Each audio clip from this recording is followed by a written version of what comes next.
You're about to watch the first episode about my motorbike trip in Vietnam. This trip was the first time in my life where I was actually filming myself and talking to the camera. So in my mind, the first 1 or 2 episodes are probably not the best. But the longer you watch, the better it gets, because I gained more experience and thus I was able to shoot better footage. So watch it till the end and I really hope you like it. And after that, go explore Vietnam, go drive motorbikes and do many other cool things. Cheers. In the past few years, I motorbiked tens of thousands of kilometers in many different countries around the world. But it's always been a dream of mine to motorbike all across Vietnam. So I flew to Ho Chi Minh, bought a really old Vietnamese bike, and motorbiked 3,500 kilometers in just 23 days. I experienced rainstorms, motorbike crashes, got super sick, explored caves, forests, mountains, and a lot more. But all in all, it was a wonderful trip that I will never forget.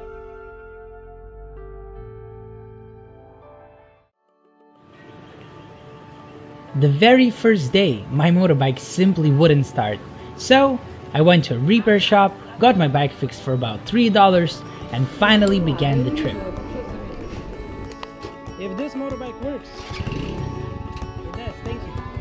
I got this motorbike taxi driver to help me get out of the city because it's so hard to navigate in that traffic. Once we reached the ferry port, he went back to Ho Chi Minh and I took a short ferry ride for about 15 cents.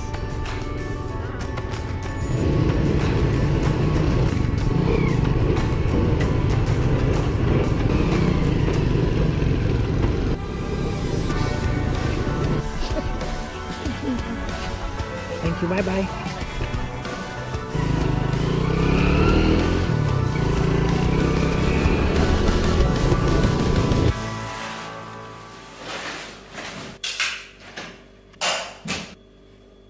So it's day number 1 of my Vietnamese motorbike trip, and it's been quite rough. I was driving for about 8 hours from Ho Chi Minh along the coast to a place called Mui Net. Since I haven't been to Asia for a few months now, my skin became very wet again. So now my skin looks like this, or like this.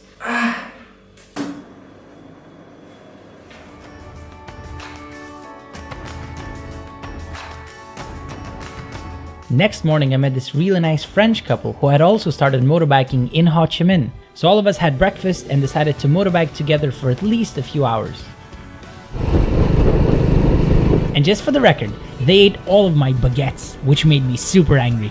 Or not really.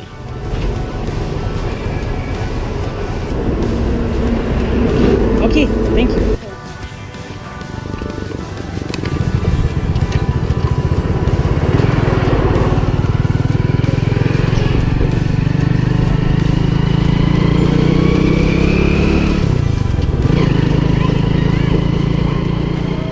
After a while, my motorbike stopped working properly.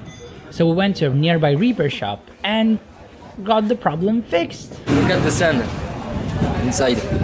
Not good, huh? Once the bike got fixed, we went to check out the white sand dunes, which is basically a lot of sand sculpted by the winds, though it looked like a desert. I felt like a kid again. I started jumping and running around and it was a lot of fun. But obviously after 20 minutes of that, we got too tired and we had to leave. Ah! They're so scary. Okay guys, so I'll be going left. So, yeah. Yeah, let's Nice to definitely meet keep in you, touch. yeah. Yeah. Yes. Bye. Bye, Jacob.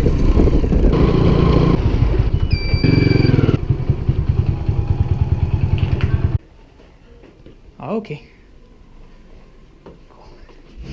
It's day number 2 and I just arrived to this mountain town called Dalat and I booked a really awesome hotel which is called the Crazy House, and apparently thousands of tourists come to visit it, you know, every year or I think even every month, and not a lot of people stay here because it's relatively expensive. So I got a kangaroo room and this is a kangaroo looking straight at me. It looks kind of angry though, not really sure why. Hey, why are you angry?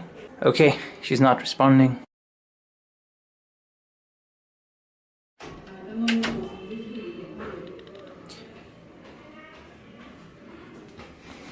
And this happens many times every hour. Random people are trying to enter my room. It definitely feels like the zoo. This is the view from my hotel room. This is my bed, my computer, where I do all of my work. I'm also charging my GoPro batteries, which is something that I really need to do every single day. So I'm still waiting for my clothes. They're late almost 1 hour, which is something I could have expected, I guess. But either way, I can't leave my room, so I'll have to wait until they deliver the clothes, and then we'll go explore the lot and this hotel as well. Hello? My clothes, yeah? Thank you very much. Oh, finally!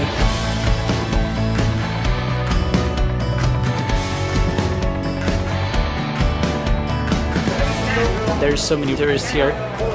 They bring in literally buses and buses and buses of people every day. Since its opening in 1990, the Crazy House has gained recognition for its unique architecture, being highlighted as one of the world's most bizarre buildings.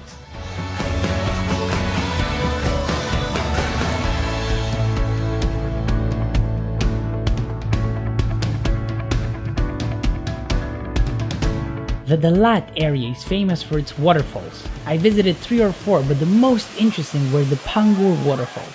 They are the largest near Dalat and have a height of more than 45 meters.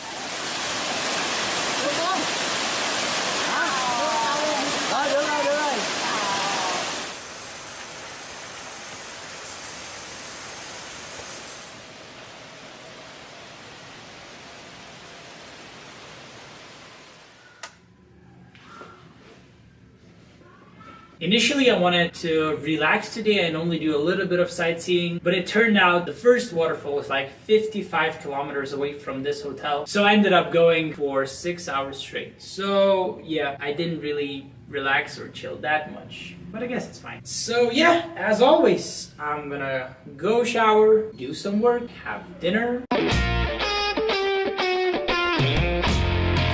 Vietnam is famous for its night markets, and they seem to be absolutely everywhere.